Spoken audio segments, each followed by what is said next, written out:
All right. Well, let me share my screen. I want to share with you the presentation that I gave at the PsyCon conference in Denver. We're unable to record it there, but some of you have asked for it, and I wanted to see if I could duplicate that for you. You know, the objective today is really to challenge the way that many people in the field think about psychedelic work. Okay. Because I believe one of the greatest misunderstandings in modern facilitation as it relates to 5-MeO-DMT is that we have confused giving someone a profound experience with someone actually transforming their life. Okay. Those are not the same things. And there's a major difference between giving someone an experience and then helping them become someone different afterwards. And if I'm being honest, I think much of the psychedelic field that I see is still overly focused on experience production rather than transformational facilitation. And again, I'm specifically talking about 5-MeO, DMT, and BUFO. I mean, we know how to induce states, but so many practitioners still don't know how to create lasting change, right? So this presentation is really about shifting our orientation, and that's an invitation, right?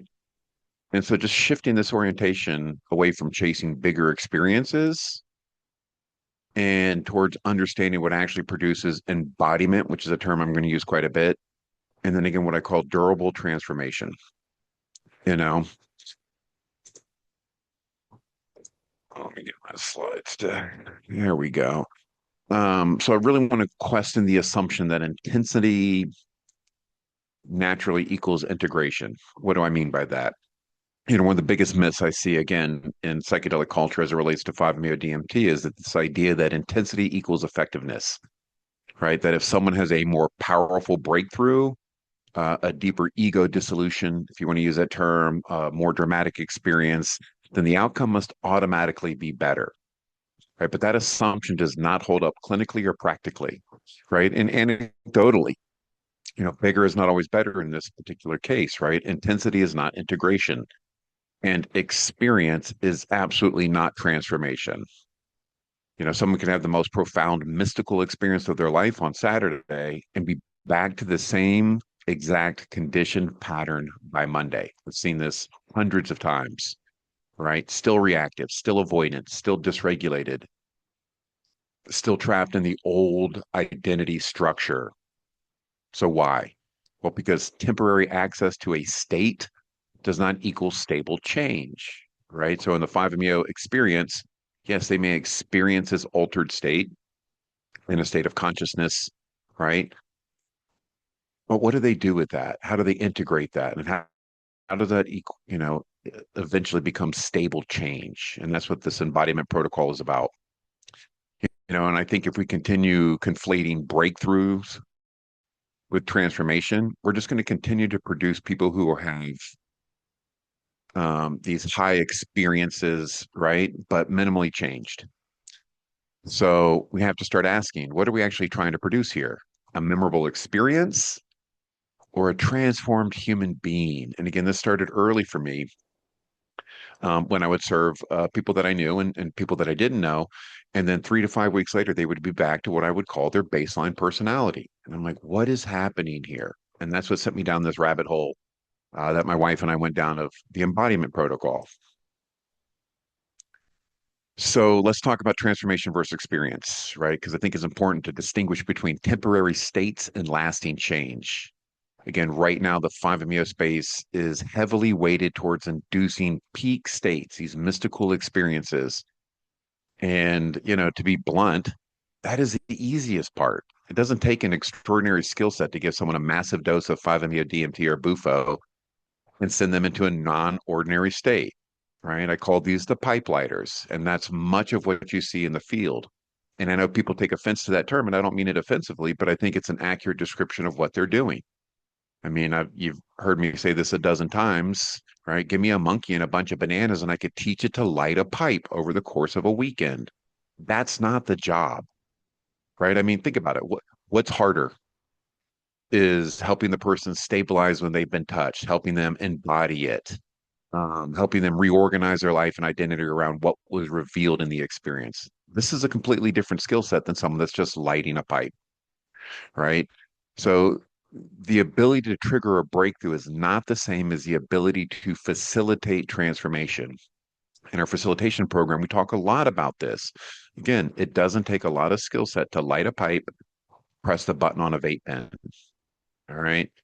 And just kind of the experience I just quoted there or described there. Again, one is pharmacological, the other is developmental. And unfortunately, many facilitators are being trained primarily in the formal.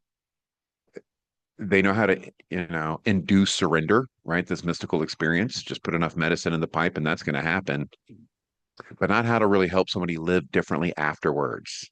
And that is where, our field must mature, in my opinion. That's where we need to grow and where we need to evolve. And what we're trying to do at Mindscape is how do we kind of push the envelope on this in a safe, trauma-informed way and question the current narrative, right? Because if the medicine only gives people experiences they can embody, then we're not transforming people. We're just giving them temporary access to altered states, right? And why, right? So let's talk about this from a nervous system perspective. Because the nervous system really sets the ceiling. And here's where we need to really become a little bit more grounded and biologically honest, right? The nervous system sets the ceiling for what can actually be integrated. Not the facilitator, uh, not the participant's desire or intent, right? Not the medicine, the nervous system. And you don't hear a lot of this conversation in the space, right? And, the nervous system is not infinitely adaptable in one moment, right? If we exceed what a person's system can actually safely metabolize, we're not accelerating transformation. We're not speeding transformation up. We're actually interrupting it. And also in that interruption, we can create overwhelm, we can create fragmentation. And what we see quite often is some level of dysregulation. All right.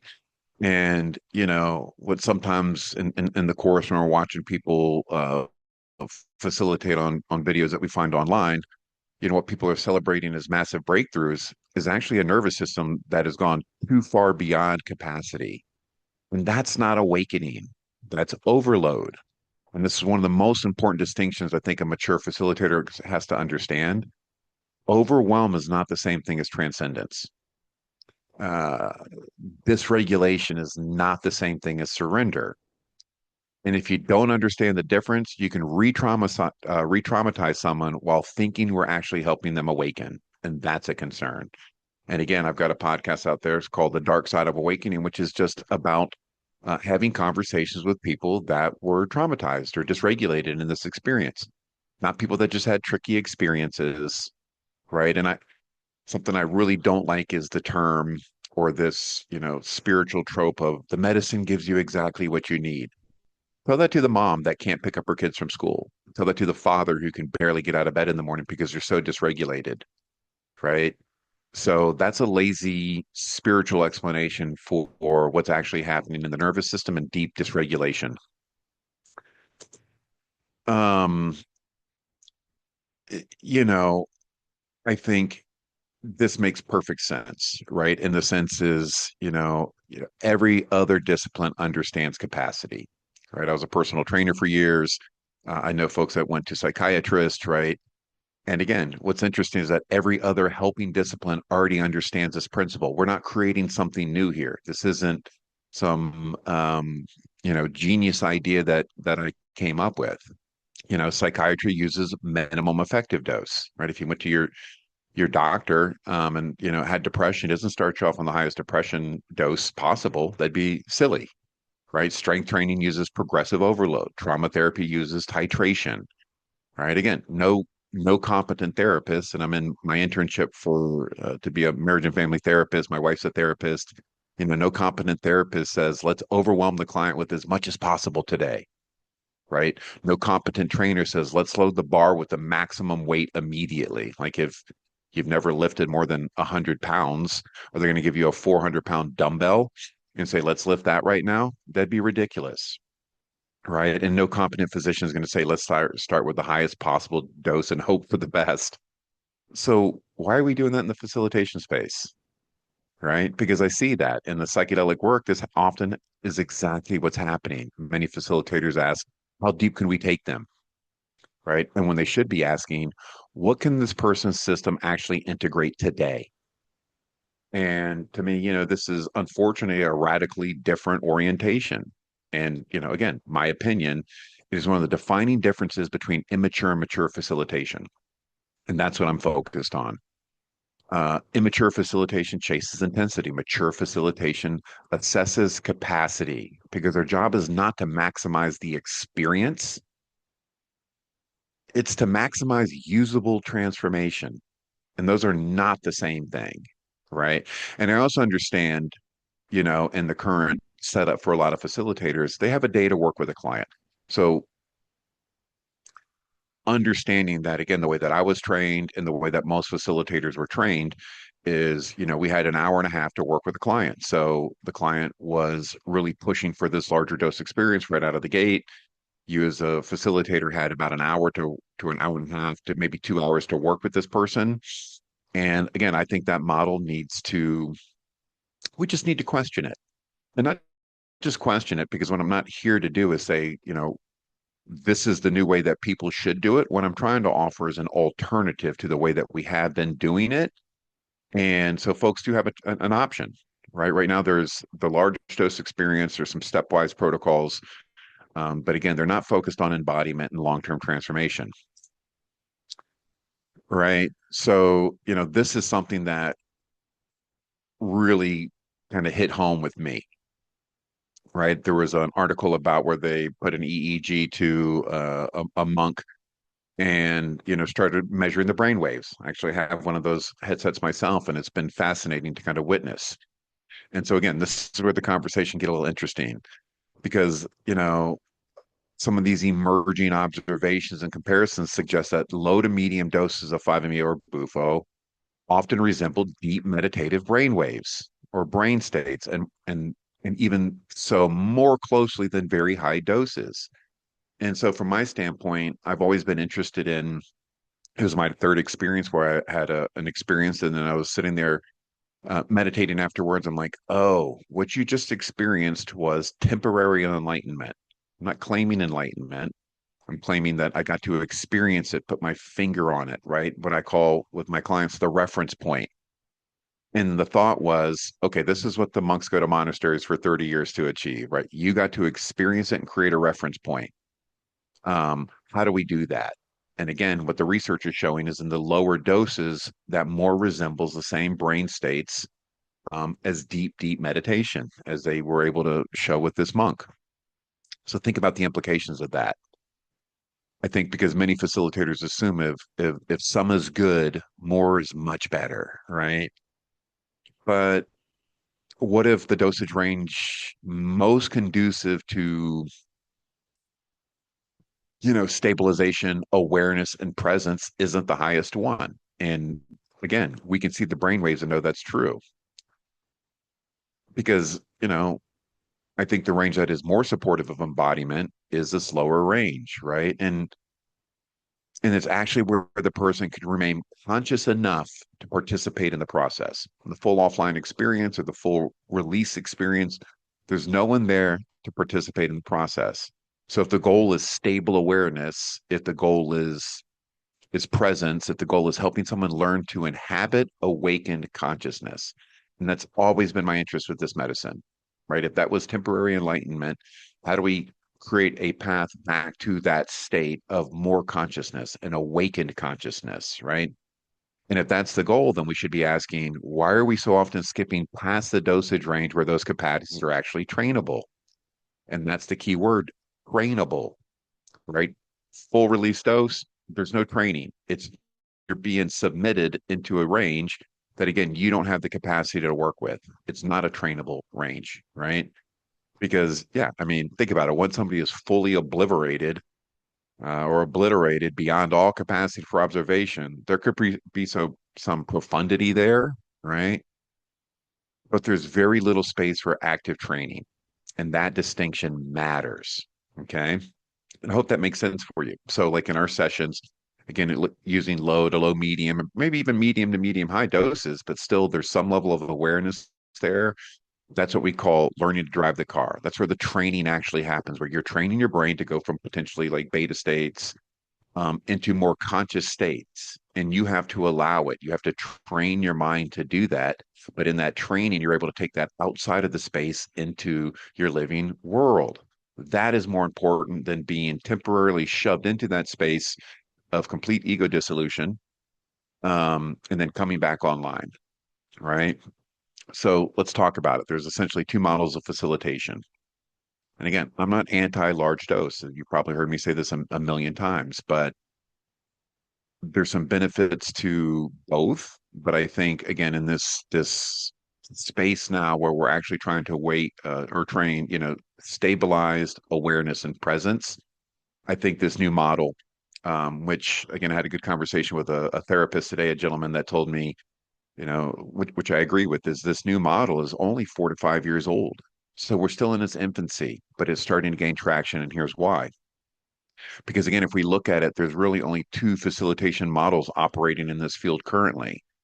The first is what I call the forcing model, right? Its orientation is usually take them to the peak, get them all the way there, push them through, deliver the breakthrough, right?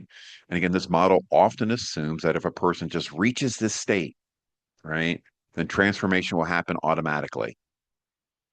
And if you've had a 5-MeO experience, absolutely. I had a large dose experience, and there was some level of shift, but not to the point of where I feel like I've shifted now, working in low to medium states, right?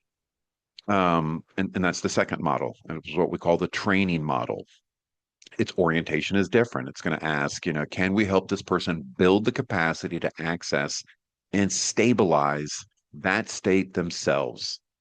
Do you see the difference there? Right. So one model creates dependency. I need to go back and do the medicine. The other builds autonomy. One says, I will take you there. The other says, I will help you learn how to get there. That's our embodiment protocol, right? That's the embodiment model. And again, one, relies on increasingly large experiences, and the other relies on gradual nervous system development, which is again more of a therapeutic model, but again, one more based in awareness-based protocols. One hopes transformation sticks, the other systematically builds it, right? And in my opinion, the future of this field,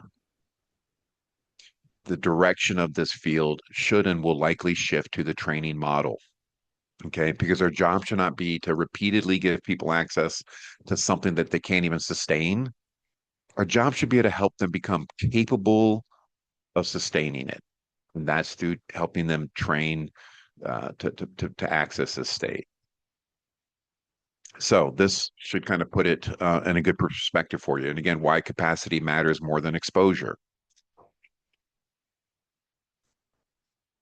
To me, this is one of the simplest frameworks I use to explain embodiment.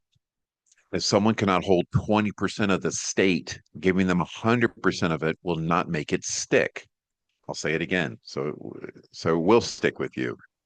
Giving them 100% exposure will not stick if they only have the capacity to hold 20%. Why? Because integration is not determined by how much someone experiences, it's determined by how much they can stabilize, metabolize, and reproduce afterwards.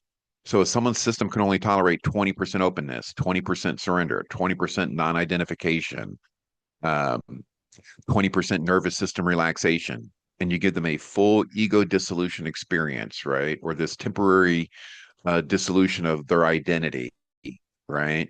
It does not magically increase their capacity. Most often, it's going to simply overwhelm their system, and that's what we see. And then, when that happens, one of a few different things could happen. The experience could fragment.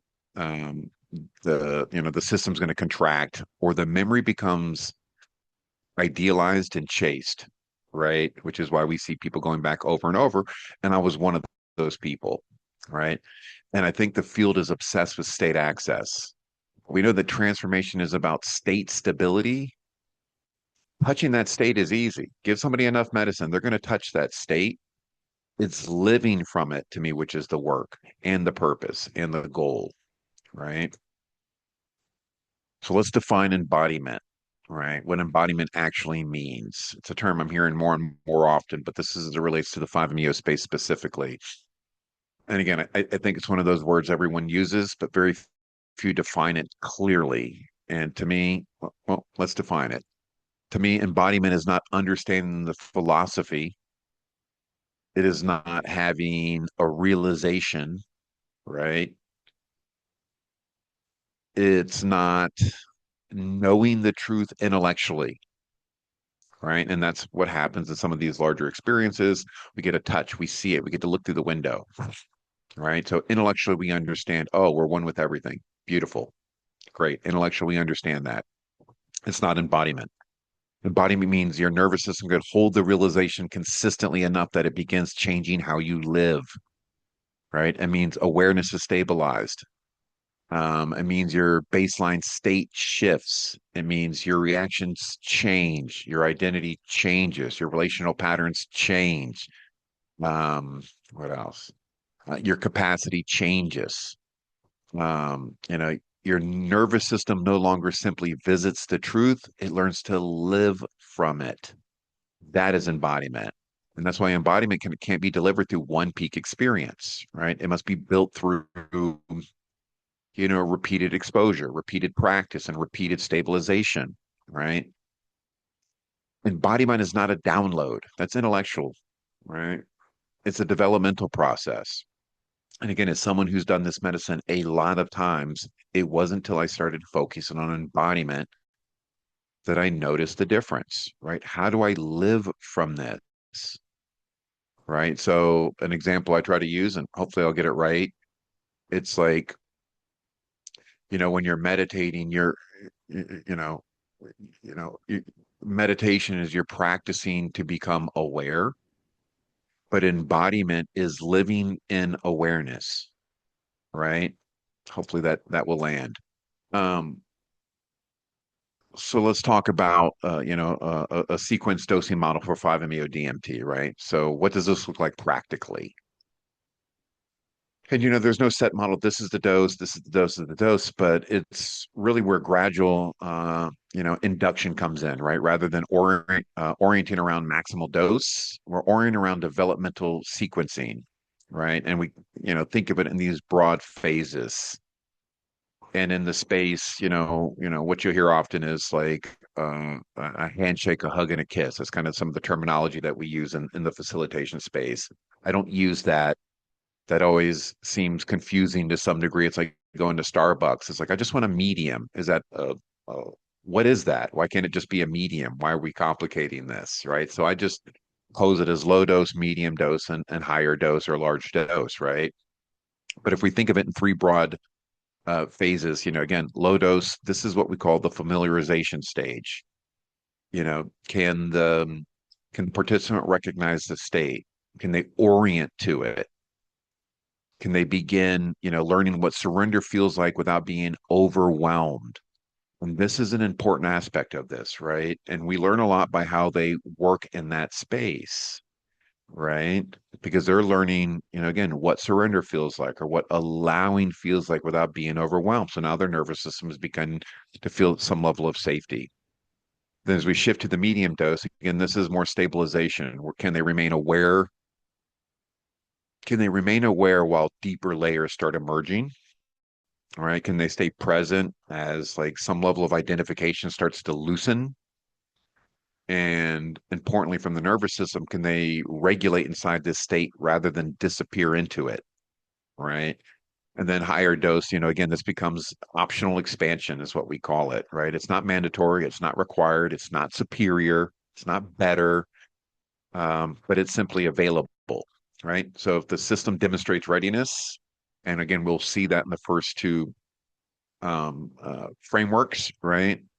And again, that's a key principle. We'll notice, right? Then progression is not based on curiosity to me, not as a facilitator or a teacher. It's based on capacity, not do they want to go deeper, right? But can their system metabolize more? And I think that again is mature facilitation. And when it's done this way, you're no longer simply giving medicine, you're helping people develop capacity, and there's a significant difference. Okay. So where does transformation happen? I think, again, the critical role of daily practices in psychedelic work. Again, we hear a lot about integration. And again, I think that's become a term that it's the best term that we have, but it's such a broad term. Are we talking about journaling? Are we talking about walking barefoot and grounding? Are we talking about breath work? Like, what specifically are we doing? And I guess it goes back to, again, what we talked about earlier. What are you trying to use this medicine for? To me, if it's to create some level of capacity around awareness and allowing them to notice their patterns, notice their programming, and start changing that, well, then what specifically are we doing during integration to help them achieve that, right? Because, let me be honest, it's not just the low dose protocol that creates our embodiment protocol. So this could probably want to be one of the most important slides in this entire presentation, because again, transformation doesn't happen in the ceremony.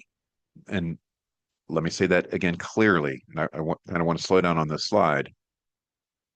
The ceremony may catalyze transformation, but transformation itself happens afterwards, right? It happens in daily life. It happens in repetition. It happens in how someone breathes when, how someone breathes when triggered, how they respond when they're challenged, when their identity is challenged. How do they regulate when fear comes up? How do they relate to their thoughts?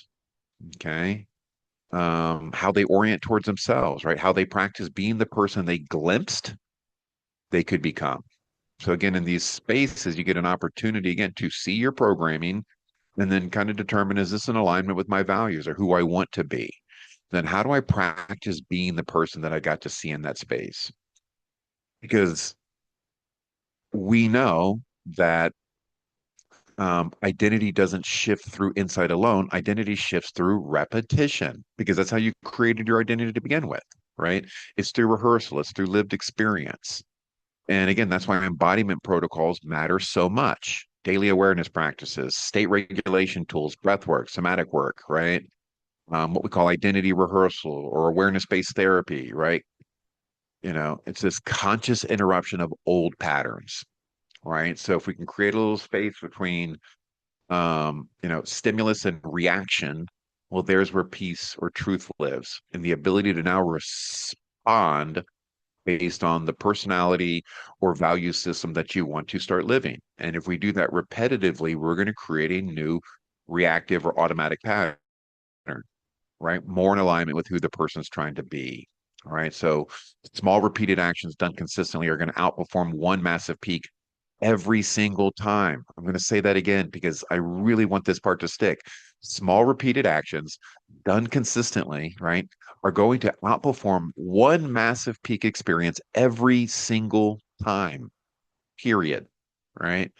So repetition is going to beat intensity every single time.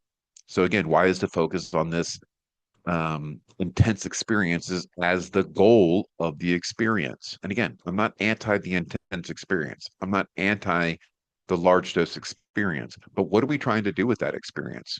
And how are we going to help them stabilize that? All right. I hope that makes sense. Right. So again, this is important, right? Am I against depth? Am I against the full experience? Of course not. Right. And I get some pushback in the community from a lot of things that I say, but often, when people hear this model, they just assume that we're anti-depth, right? And that, somehow I'm against full dose work or deep mystical experiences. And that's couldn't be farther from the truth, right? I'm not anti-depth. I'm just pro-integration. I'm pro-embodiment. So what I'm not saying is never go deep. What I am saying is make sure that the system is ready for depth. And that feels fair, right? Depth is not inherently wise, right? Depth without readiness could destabilize. We've already talked about that. Depth without integration can fragment.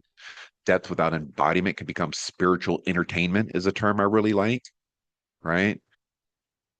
And so for me, the question is not how deep can we take them? The question is this system ready for for what we're about to expose them to.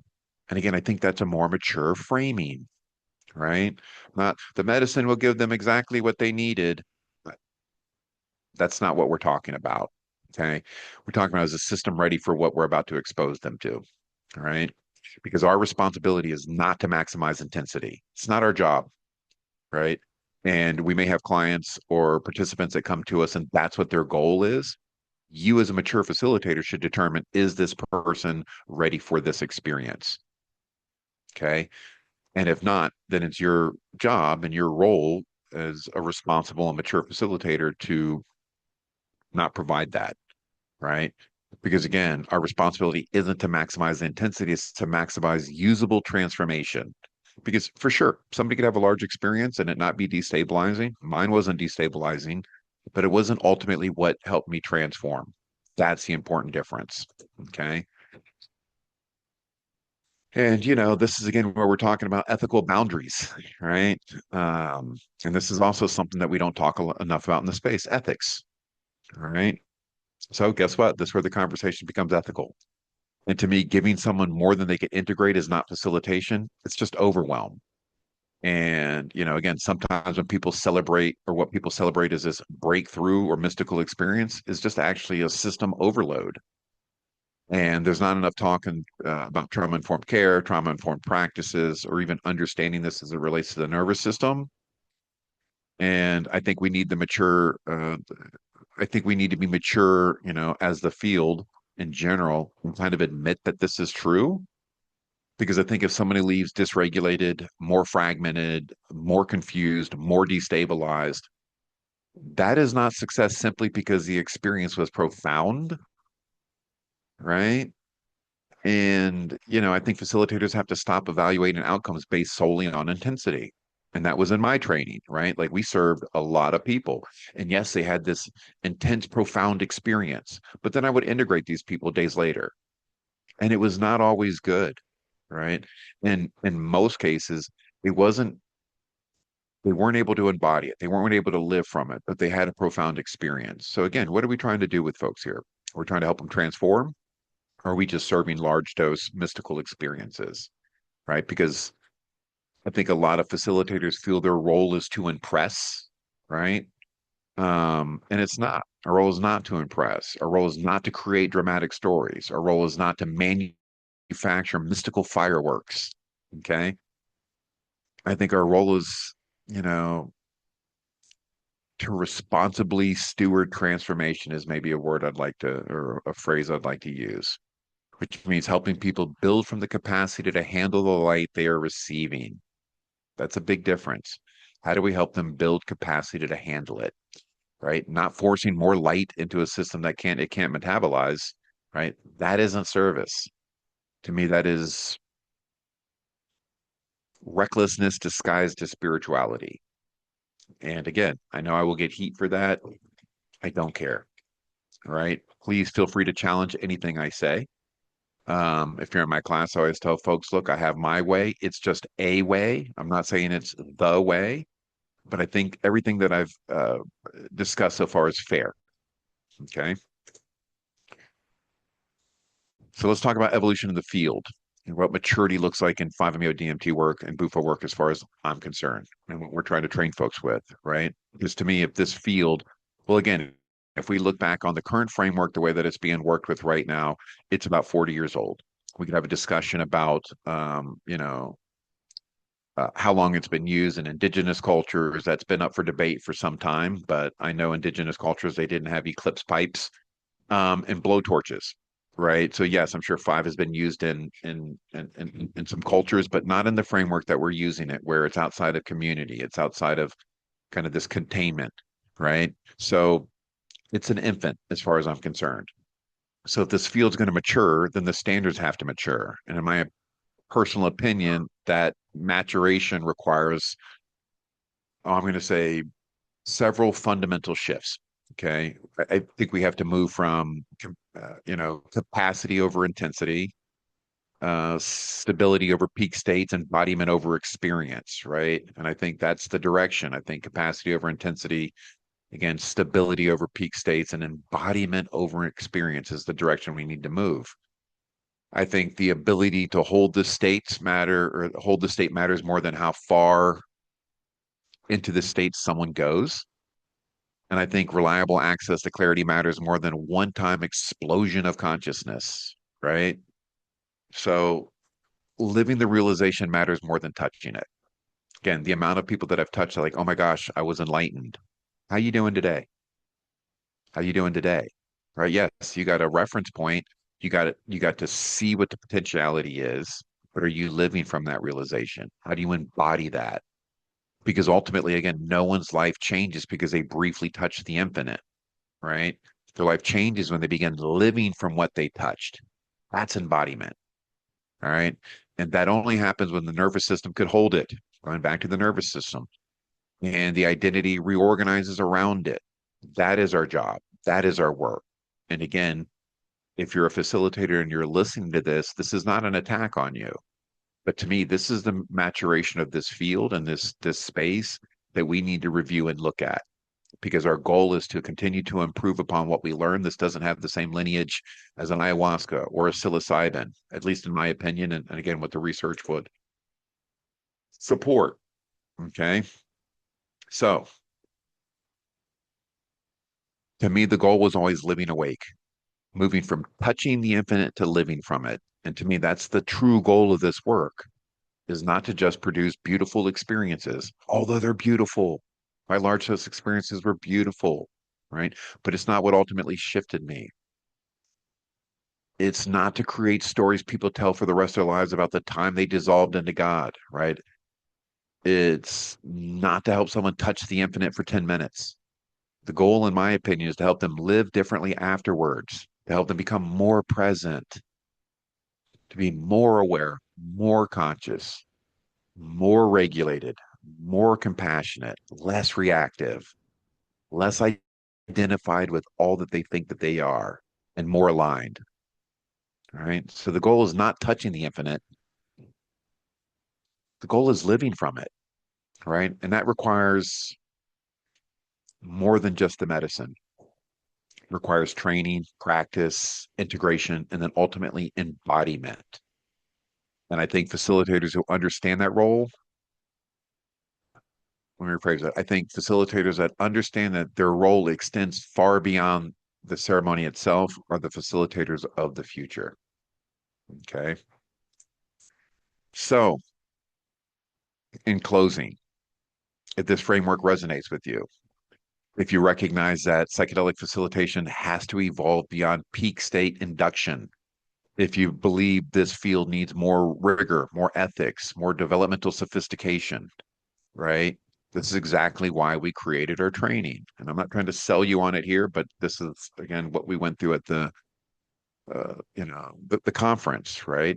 Um, we've been very blessed in our training. We have filled up our training every time, most times months in advance. We have people from all over the world. And again, this exactly what I've been talking about is why we created our training, right? Our trauma-informed 5-MeO DMT facilitator program is designed to train facilitators not just to induce experiences, right? But to steward transformation responsibly, to understand the nervous system, to understand titration, to understand attunement, to understand integration and embodiment, right? And to really help shape the future of this field with greater maturity and integrity. And I see that as our goal, right? All of our students, they've been given the mission of researchers, right? With safety and trauma-informed practices. Like, how do we improve upon anything that I discussed today? I'm not trying to be right. I want to know the truth. And I think it's time for us to steward in a new way of viewing this medicine and just offering an alternative to the way that it's been practiced, right?